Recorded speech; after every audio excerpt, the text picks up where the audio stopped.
Hello guys, welcome back to piping engineers. दोस्तों, आज एक बहुत ही अलग वीडियो लेके आया हूँ।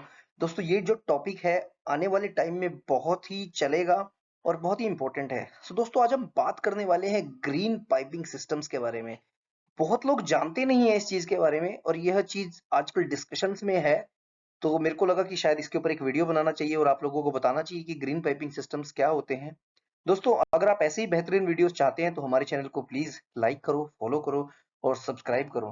दोस्तों, बढ़ते हैं हम आज की लर्निंग जर्नी की तरफ और देखते हैं ग्रीन पाइपिंग सिस्टम्स के बारे में डिटेल से। दोस्तों, पहले शुरू करते हैं ग्रीन पाइपिंग सिस्टम्स होता क्या है।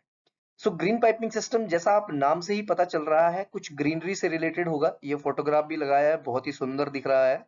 दोस्तों, पाइपिंग सिस्टम जो कि डिजाइन किए जाते हैं जिनमें इन्वायरमेंट को मिनिमल इफेक्ट हो। आप सब लोग जानते हैं आजकल ग्लोबल वार्मिंग बहुत ज्यादा बढ़ रहा है। ग्लोबल वार्मिंग बढ़ने की वजह से सब लोग जीरो कार्बन की तरफ और कार्बन फ्री इन्वायरमेंट चाह रहे हैं।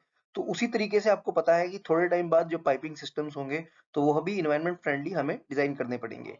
तो ग्रीन पाइपिंग सिस्टम एक वही पाइपिंग सिस्टम है जो कि इन्वायरमेंट फ्रेंडली होगा और जिसका इन्वायरमेंट के ऊपर बहुत ही कम इम्पैक्ट होगा। दोस्तों, ये फोकस करेगा सस्टेनेबिलिटी पे, एफिशिएंसी पे और कार्बन फुटप्रिंट को बिल्कुल ही कम करने के लिए काम किया जाएगा। दोस्तों, क्या की फीचर्स होंगे ग्रीन पाइपिंग के?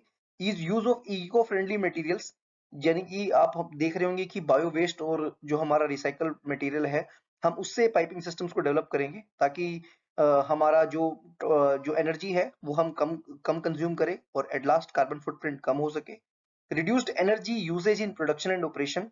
एनर्जी यूसेज भी दोस्तों हम लोग कम करें ताकि जो ओवरऑल कार्बन फुटप्रिंट है वो कम हो सके। बिकॉज अगर आपने मैन्युफैक्चरिंग करने में ही इतना ज्यादा हीट एमिशंस कर दिया जो कि एनवायरनमेंट को नुकसान करे, तो आपका जो ओवरऑल गोल है ग्रीन पाइपिंग का वो फुलफिल नहीं हो पाएगा। Low emissions during installation and usage, emissions भी कम होने चाहिए। और इनहेंस्ड ड्यूरेबिलिटी एंड परफॉर्मेंस, और परफॉर्मेंस भी होना चाहिए और ड्यूरेबिलिटी भी होनी चाहिए। बिकॉज हम पाइपिंग सिस्टम्स, हमारे प्लांट्स जो है, once we design them we want them to run for, let's say, around 25 to 30 years. हम हमारे लिए ये भी बहुत इंपॉर्टेंट फैक्टर है। तो जब यह सारी चीजें हम लोगों के सिस्टम्स में होगी और वह ग्रीन वे से, यानी कि सस्टेनेबल वे से उसे हम लोग मैन्युफैक्चर कर सके, इंप्लीमेंट कर सके, इंस्टॉल कर सके और मेंटेन कर सके, तो वह ग्रीन पाइपिंग सिस्टम का पार्ट हो जाएगा।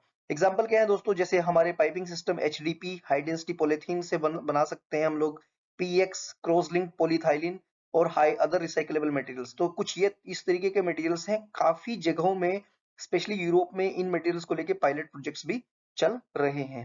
अगली स्लाइड में जानते हैं दोस्तों। एडवांटेजेस क्या होंगे दोस्तों ग्रीन पाइपिंग सिस्टम्स के?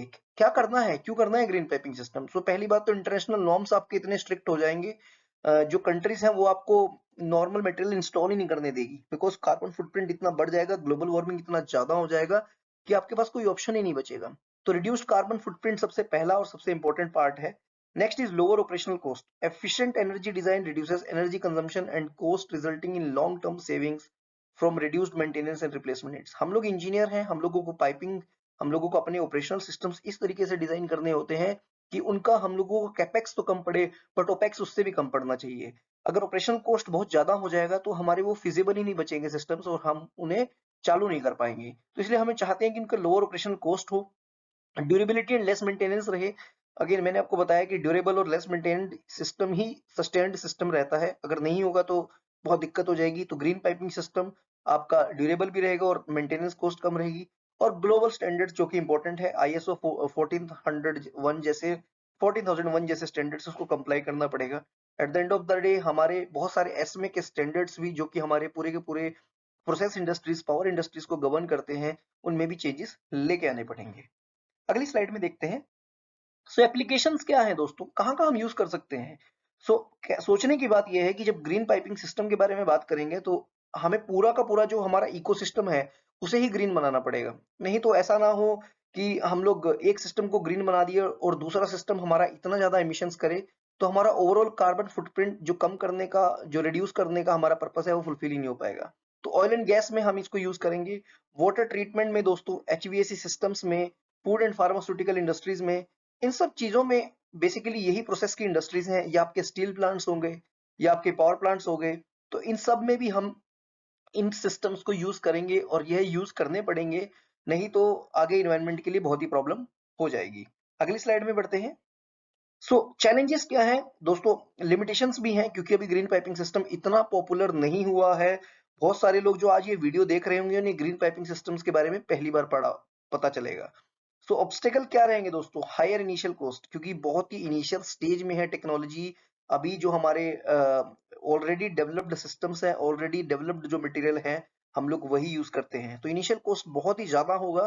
बिकॉज अभी हमें सिस्टम्स को डेवलप करना है, अलग अलग मटेरियल्स डेवलप करने हैं जो कि हमारे पूरे सिस्टम को जब हम डिजाइन करें उसे चला सकें, तो हायर इनिशियल कॉस्ट रहेगा। बहुत बड़ा लिमिटेशन है, बिकॉज R&D कॉस्ट बहुत ज्यादा पड़ने वाला है इस पे।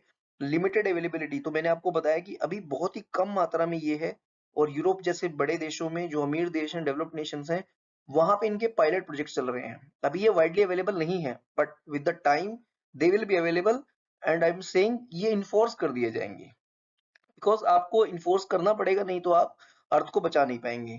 Next is lack of awareness. कहीं कहीं पे अवेलेबल भी है, लेकिन लोगों को मालूम ही नहीं है, क्योंकि डरते हैं। हम लोग जो हमारे ट्रेडिशनल पाइपिंग चले आ रहे हैं, जो ट्रेडिशनल इक्विपमेंट चले आ रहे हैं, मटेरियल चले आ रहे हैं, हम उन्हें यूज करते हैं। हमें डर है कि ये सस्टेन भी कर पाएगा, नहीं कर पाएगा, कल को इसका रिप्लेसमेंट मिलेगा भी, नहीं मिलेगा, मेंटेनेंस हम इसकी कर भी पाएंगे या नहीं कर पाएंगे। तो लैक ऑफ अवेयरनेस बहुत बड़ा प्रॉब्लम है। और सोल्यूशंस दोस्तों, गवर्नमेंट इंसेंटिव्स एंड सब्सिडीज जो है वो हेल्प कर सकती है, जो कि अभी गवर्नमेंट नहीं दे रही है। बट जैसे आपने देखा होगा, ईवी पे गवर्नमेंट ने सब्सिडीज जब देनी शुरू करी, ईवी का इंफ्रास्ट्रक्चर बिल्ड करना शुरू किया, तो यह सिस्टम्स एकदम से बहुत पॉपुलर हो गए। तो again government has to take that first step, because industries तो हमेशा कॉस्ट के बारे में सोचेंगे ही सोचेंगे। गवर्नमेंट को सब्सिडीज देनी चाहिए, कोलोब्रेशन करना पड़ेगा इंडस्ट्रियल एक्सपर्ट्स के साथ, ताकि लोग अवेयर हो सकें।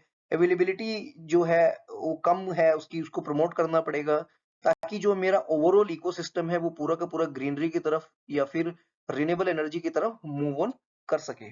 अगली स्लाइड में फ्यूचर ट्रेंड्स क्या है दोस्तों? तो future is green, everyone is aware of it, सब लोग बोलते भी हैं, और उसी के लिए यह चीजें हैं जो कि इन एनी केस सब लोग कहीं ना कहीं उस पे R&Ds में काम हो रहा है, कहीं ना कहीं उस पे पायलट प्रोजेक्ट चल रहे हैं। तो फ्यूचर ट्रेंड क्या है दोस्तों ग्रीन पाइपिंग सिस्टम में?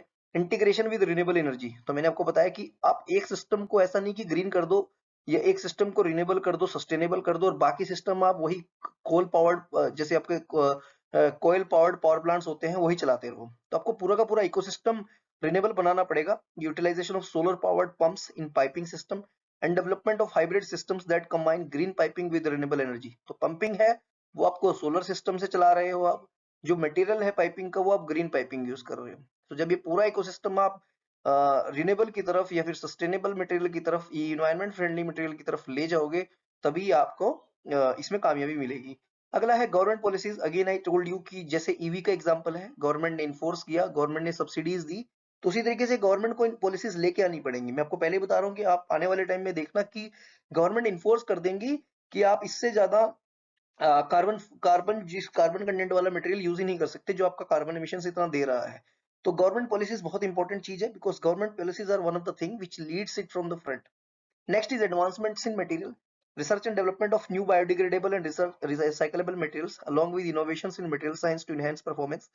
अगेन हम लोगों के जो मटेरियल होते हैं वो ड्यूरेबल होने चाहिए और मेंटेनेबल इजीली होने चाहिए, उनका कैपेक्स भी कम होना चाहिए, ओपेक्स भी कम होना चाहिए।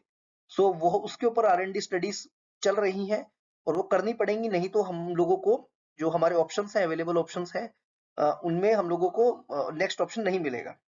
प्रेडिक्शन दोस्तों, anticipated growth in market demand for green piping system and increased adoption of green technologies across various industries. तो प्रेडिक्शंस भी करने पड़ेंगे, मतलब रिक्वायरमेंट हमें बतानी पड़ेगी, तभी लोग इसमें इन्वेस्ट करेंगे, अदरवाइज इन्वेस्ट करना ही बंद कर देंगे।